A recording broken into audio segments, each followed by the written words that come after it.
Бүгін 22 сентябрда Сузақтағы қарылар үйіне барған Аймақ гезитінің кабарчысы кысымга кабылды. Мекеме жетекчиси ага күч колдонуп телефонундағы видео тасмаларды өчүрүүгө жетишкен. Муну алгач кабарчыны жеткирип окуяга күбө болгон айдоочу айтып чыкты. Қарылар үйүнө алып барганда мени жарым саат күтүп туруң деди. Жарым саат күтүп турсам эле ызы чоло баштады.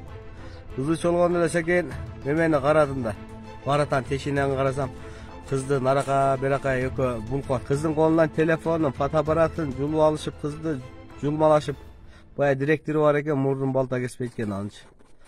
Либо жериң бар дейт. Бая баратаны ачайын десем ичинде кароолу түртүп туруп алыптыр. Аны түртүп, ачып мен күчкө салып. Кызды алып чыгып кеттим да. Ал эми журналист кыз карылар үйүнө алардын жашоосу тууралуу маалымат топтогону барганын айтты. Ошол учурда мекеме жетекчиси карыяга орой мамиле жасаганы видеого тартылып калган. Мындан чатак чыгып, ал күч колдонууга чейин жеткен.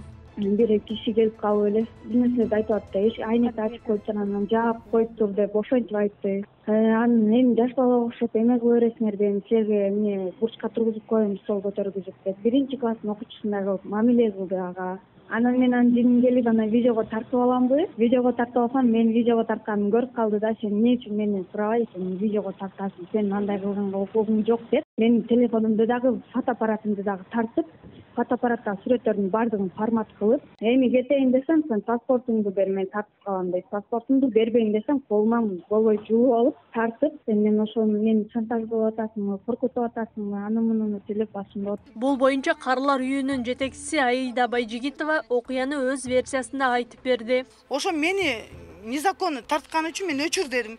Өчүрбөдү эле.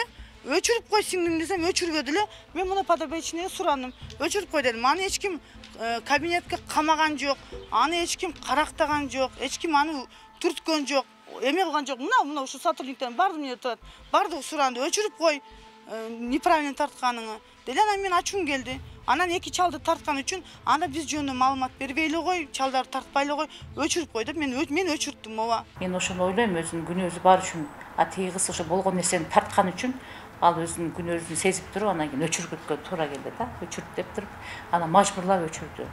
Бул деген бул журналисттин баягы укугун тебелеп тексегендик деп билем да мен. Эгер ошол барган бир күндөгү барган ошо адамга мамилеси ушундай болсо, ал жердеги карылар үйүндөгү ошол жашап жаткан адамдарга дагы мындай орой мамиле кылса, ал өзү жетекчиликке татыктуу эмес деп ойлойм да. Журналист Жумагүл Шайыкова мындай көрүнүштү журналисттин ишмердүүлүгүнө тоскоолдук катары баалады. Ошондой эле бул иш укук коргоо органдары аркылуу териштирилиши керек деп эсептейт. Бул кыз жаңыдан журналисткага аралашып, жаңыдан багыт алып аткан үчүн анын жаштыгын пайдаланышты да буларчы. Алар кандай жагдайды тартат, кандай окуяны тартат, анын телефонун же колдонгон каражаттарына алардын тийгенге акысы жок.